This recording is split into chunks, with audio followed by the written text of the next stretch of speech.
के कोर्ट के फैसले के एक दिन बाद अब इस केस में एक बड़ा खुलासा सामने आया है। मामले की शुरुआती जांच में शामिल रहे रिटायर्ड एटीएस अधिकारी महबूब मुजावर ने दावा किया है कि उन पर आरएसएस प्रमुख मोहन भागवत को गिरफ्तार करने का दबाव था। एक दिन पहले ही 2008 के मालेगांव बम धमाके मामले में एनआईए की स्पेशल कोर्ट ने 17 साल बाद फैसला सुनाते हुए सभी 7 आरोपियों को बरी कर दिया है। इनमें बीजेपी सांसद Sadhvi Pragya Singh Thakur, lieutenant colonel Prasad Purohit, retired major Ramesh Upadhyay सहित अन्य आरोपी शामिल थे। कोर्ट ने कहा कि अभियोजन पक्ष ठोस सबूत और विश्वसनीय गवाह पेश नहीं कर सका, इसलिए सिर्फ नैरेटिव के आधार पर दोषी नहीं ठहराया जा सकता। इसी बीच मामले में एक बड़ा ट्विस्ट सामने आया है। कल वर्डिक्ट आया, वो गुने का तपास, वो गुने का तपास जो कल वर्डिक्ट आया उसका तपास मैंने किया नहीं। वही गुने के संदर्भ में जो फरारी आरोपी थे, अब्सकॉन्डिंग आरोपी थे, उनका तपास मेरे तरफ था।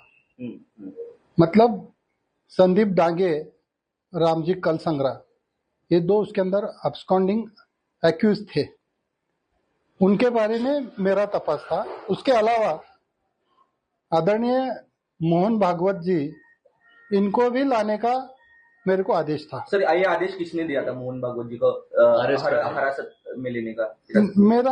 मेरे जो इंचार्ज थे मोहन भागवत के बारे में या मेरे तपास के बारे में, वो परमवीर सिंह और उससे भी हायर अथॉरिटी जो थे, उनका आदेश था। और उनके आदेश के मुताबिक मेरे को महाराष्ट्र में से 10 कर्मचारी मेरे मदद के लिए दिए गए थे। सर्विस सीक्रेट फंड में से मेरे को पैसा दिया गया था। एटीएस के तरफ से ऑफिशियल मेरे को रिवॉल्वर दिया गया था, और जो भी जाने आने के लिए वारंट जो रहते वो भी दिया गया था। इस तपास के अंदर मैं इंदौर, अजमेर, नागपुर, बेलगांव, गोकाक वगैरह ठिकान जाके मैंने तपास किया। ये तपास करते वक्त उन्होंने जो आदेश दिया था मोहन भागवत जी के बारे में, वरिष्ठ अधिकारी थे वो, मोहन तुम्हारे परमवीर सिंह के अलावा और वरिष्ठ अधिकारी थे। उनका कहना ऐसा था कि पहले जाके मोहन भागवत को मिलके क्या तो उनका डिस्कशन हुआ है, अब तुम जाके उनको उठा के लाओ, ऐसा आदेश था। वो भयानक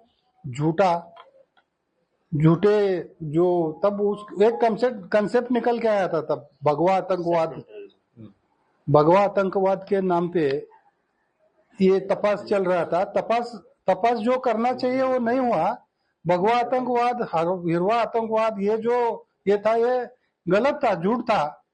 और इतने बड़े आदमी को लाने के लिए मेरे पे जवाबदारी डाले थे, तो मेरे झूठ करने की मेरी कैपेसिटी नहीं है। मेरे को धाड़सी बोल के लिए थे उन्होंने, धाड़स से काम करेंगे, ये बहुत टेरर है, अमुक है, ऐसे से करे थे। तो मैंने जाके नागपुर में बहुत दिन तक रुका मैं। अच्छा, मगर वो काम नहीं किया मैं। क्यों आपके? नहीं, वो झूठ काम है तो क्यों का सवाल ही नहीं आता। झूठा काम है, और ये कहीं तो भी अगर मैं लाता तो आज मेरी हालत क्या होती थी। मैं झूठ काम करता तो आज उससे बुरी हालत थी। मैं ये काम नहीं किया, इस वजह से मेरे पे झूठा गुना दाखिल हो गया एक, और उसके अंदर मेरे को अरेस्ट किया गया। अरेस्ट करके जेल में डाला गया। फिर मेरे पे चार्जशीट दाखिल हो गया। फिर मैं जितने मेरे पास एविडेंस थे, ये एटीएस के बारे में, मोहन भागवत जी के बारे में, या रामजी कलसंग्रा, संदीप डांगे के बारे में, मैंने वो पूरे डॉक्यूमेंट और मेरा जो कहना है, मेरा एफिडेविट है, वो मैंने यहाँ के कोर्ट में पेश किया। मैं निर्दोष छूटा उसमें से। अभी निर्दोष छूट के 10 साल हो गए मेरे को। तो उसके बाद में लाईव्ह आहे माझं, प्लीज ते थोडं सहकार्य करा। मगापासून लाईव्ह आहे, थोडं एक घेऊ दे।